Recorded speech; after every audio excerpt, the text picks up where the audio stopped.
குடிசியாவோட பேர் காரணம் நான் சொல்லியிருந்தோம். இது வந்து Coimbatore district small industries association. அதோட ஷார்ட் ஃபார்ம் தான் குடிசியா. அப்போ வந்து இண்டெக்ஸ் 82 1982 ஒரு ஒரு எக்ஸிபிஷன் ஒன்று நடத்தினோம். அதுதான் முதல் வித்து நாங்கள் போட்டது எக்ஸிபிஷன் நடத்துறதுக்கு. அந்த இண்டெக்ஸ் 82 வந்து மோஸ்ட்லி அது கேட்லாக்ஸ் நிறைய வச்சுருந்தோம். அப்புறம் இங்கே உற்பத்தியான சில பொருட்களை வந்து எக்ஸிபிஷன் வந்து நாங்கள் எக்ஸிபிட் பண்ணியிருந்தோம். அது வந்து ஒரு நல்ல வரவேற்பு பட்டது. கோயம்புத்தூருக்கு நிறைய இண்டஸ்ட்ரீஸ் விசிட் பண்ணி பாராட்டினாங்க. அதுக்கப்புறம் எடுத்த முயற்சி தான் 1988 1988 வந்து நாங்கள் first intake industrial trade fair நாங்கள் வந்து உருவாக்கணும். அப்போ தான் லான்ச் பண்ணோம் அந்த ஃபேர்.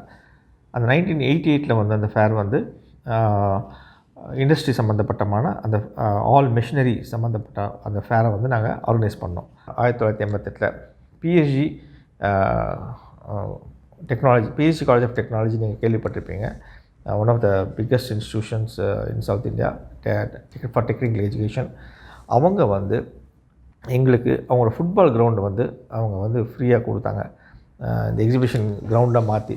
ஸோ ஓப்பன் ஏரில் நாங்கள் வந்து கன்ஸ்ட்ரக்டட் ஸ்டால்ஸ் போட்டுட்டு நாங்கள் அப்போது வந்து எக்ஸிபிஷன் நடத்தினோம். It was a very resounding success. அது 1991 1995 97 2000 ஒரு 5 இன்டெக் வரைக்கும் 2000க்கு முன்னால் 1997 வரைக்குமே நாங்கள் வந்து பிஎஸ்ஜி காலேஜ் ஆஃப் டெக்னாலஜி கிரவுண்ட்ஸில் ஓப்பன் கிரவுண்ட்ஸில் நாங்கள் எக்ஸிபிஷன் பண்ணோம்.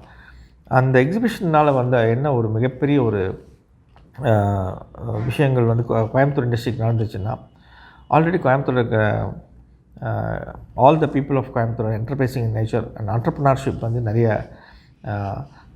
செல்ஃப் மேட் என்டர்ப்ரனர்ஸ் நிறையா இருந்தாங்க. ஸோ ஒன்ஸ் அந்த நியூ டெக்னாலஜிஸ் பார்க்கும்போது இது ஸ்டார்டட் அடாப்டிங் த டெக்னாலஜி. புது டெக்னாலஜி எது வந்தாலும் அவங்க எடுத்துக்கிறதுக்கு தயாராக இருந்தாங்க. அதுக்கு ஒரு பிளாட்ஃபார்மாக அமைஞ்சது வந்து இந்த நான் சொன்ன அந்த 4 எடிஷன் ஆஃப் இன்டெக் வந்து நடந்துச்சு. அப்போது சிஎன்சி மிஷினில் பார்த்துருக்கவே மாட்டாங்க.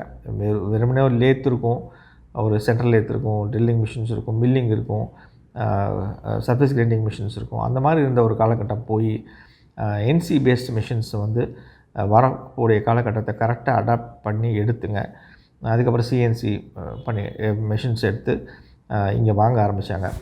அப்படி ஆரம்பித்த ஒரு விஷயம் வந்து இங்கே வந்து இன்றைக்கி இந்தியாவிலேயே மிகப்பெரிய ஒரு சிஎன்சி பேஸ்ட் மிஷின்ஸ் வந்து machine shops number of machine shop thousands of machine shop வந்து கோயம்புத்தூர் இருக்குது.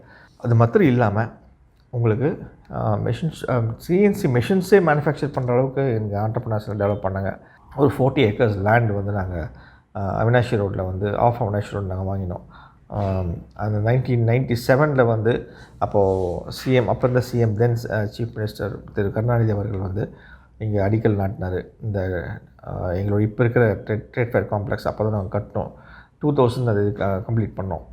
அதுக்கு முன்னால் 1997 அதுக்கு அடிக்கல் நாட்ட அதே சமயத்தில் இப்போது கொடிசியாவோட பில்டிங், அதாவது எங்களோட அட்மினிஸ்ட்ரேட்டிவ் பிளாக் பில்டிங் வந்து அண்ணா சிலை பக்கத்தில் இருக்குங்க. அதுக்கு வந்து நாங்கள் கம்ப்ளீட் ஒரு இன்ஃப்ராஸ்ட்ரக்சர் பில்டிங் நாங்கள் எங்களுக்காக ஏற்படுத்திட்டுங்க. அதுக்கு வந்து ஜிடி நாயுடு டவர்ஸ் நாங்கள் பேர் வச்சோம். அவருடைய நினைவாக நாங்கள் அந்த பேர் வச்சோம். அந்த 97 இங்கே வந்து இந்த பில்டிங் உருவாக்கிட்டு அடிக்கல் நாட்டினப்புறம் இயர் 2000 வந்து நாங்கள் இந்தியாவை திரும்பி பார்க்குற அளவுக்கு ஒரு trade fair complex hall ABC நாங்கள் கட்டியிருந்தோம். அப்போ வந்து கிட்டத்தட்ட ஒரு 13-14 கோடி கடன் வாங்கி நாங்கள் அந்த first time in India next Pragati Maidan எந்த ஒரு ஸ்டேட்லேயும் நடக்காத ஒரு விஷயம் வந்து எக்ஸிபிஷன் சென்டர் நாங்கள் உருவாக்கணும். அந்த உருவாக்கி அங்கே தான் வந்து அந்த 5th எடிஷன் ஆஃப் இன்டெக் நாங்கள் அங்கே வந்து பண்ணோம். இந்த சென்டருக்கு வந்து நிறைய விஐபிஸ் லைக் அடல் பிஹாரி வாஜ்பாய், அப்துல் கலாம், நிறைய சீஃப் மினிஸ்டர்ஸ் எல்லாம் இங்கே விசிட் பண்ணியிருக்காங்க. இன்னொரு பெருமையான விஷயம் வந்து வேர்ல்ட் தமிழ் கான்ஃபரன்ஸ் செம்மொழி மாநாடு இங்கே தான் நடந்துச்சு.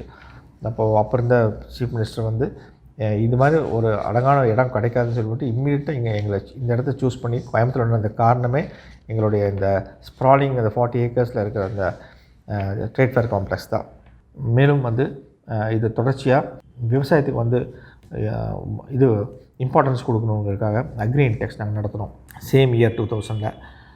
அதுக்கப்புறம் எவ்ரி இயர் அக்ரி இன்டெக்ஸ் நடத்திட்டுருக்கோம். லட்சக்கணக்கான மக்கள் வந்து அக்ரி இன்டெக்ஸ் பார்க்க வருஷம் வந்துட்டுருக்காங்க. விவசாயிகள் பயன்படுறாங்க. அதுக்கப்புறம் பில்டிங் சம்மந்தமாக பில்டிங் டெக்னு ஒன்று நடத்திட்டுருக்கோம். அப்புறம் எலக்ட்ரிக்கல் ஃபேர்ஸ், எலக்ட்ரிக்கல் அண்ட் எலக்ட்ரானிக்ஸ்க்காக எலக்ட்ரோ டெக் பண்ணுறோம். அப்புறம் சப்கான்ட்ராக்டிங் ஃபேர் பண்ணுறோம். இது மாதிரி நிறைய ஃபேர்ஸ் நாங்கள் வருஷத்துக்கு ஒரு 4 ஃபேர் நாங்கள் இங்கே ஆர்கனைஸ் பண்ணுறோம். புக் ஃபேர் நாங்கள் வந்து ஒரு ஒரு இதோட 8வது எடிஷன் நாங்கள் இப்போ இந்த வருஷம் தான் முடித்தோம். ட்ரேடிங்க்கும் நம்ம என்கரேஜ் பண்ணுங்கிறதுக்காக ஒரு 10 days ஃபேர் நாங்கள் வந்து எவ்ரி இயர் டிசம்பர் அப்போது சில்ட்ரன்ஸ்க்கும் பார்த்தா ஸ்கூல் லீவ்ஸ் இருக்கும், அதை ஒட்டி நாங்கள் வந்து பண்ணணும்னு சொல்லிட்டு இந்த சிஎஸ்எஃப்னு சொல்லுவோம், கோயம்புத்தூர் ஷாப்பிங் ஃபெஸ்டிவல் பண்ணுறோம். அதுவும் 10 நாள் நடக்கும். 10 நாள் வந்து ஃபேமிலியோடு வந்து எல்லோரும் என்டர்டெயின்மெண்ட்ஸ் இருக்கும், அதை பார்த்துட்டு ஷாப்பிங் பண்ணிட்டு போகிற மாதிரி ஒரு ஏற்பாடில் பண்ணிகிட்ருக்கோம். 50th இயர் கோல்டன் ஜூப்ளி நாங்கள் கொண்டாடினோம், மிக சிறப்பாக கொண்டாடினோம். அது வந்து எங்கள் அப்போ இருந்த கவர்னர் வந்து அது வந்து இனாகரேட் பண்ண 50 கோல்டன் ஜூப்ளி வந்து கமமரேட் பண்ணி இனாகரேட் பண்ணி ஒரு போஸ்டல் கவர் ஒன்று ரிலீஸ் பண்ணார். இந்த மாதிரி எங்களுக்கு வந்து ஒரு ஒரு ஒரு மிகப்பெரிய ஒரு ஹிஸ்ட்ரி கொடிசியாக்கு இருக்குது. அது முடிஞ்ச வரைக்கும் நான் வந்து ஷார்ட்டாக உங்களுக்கு சொல்லியிருக்கேன். நன்றி.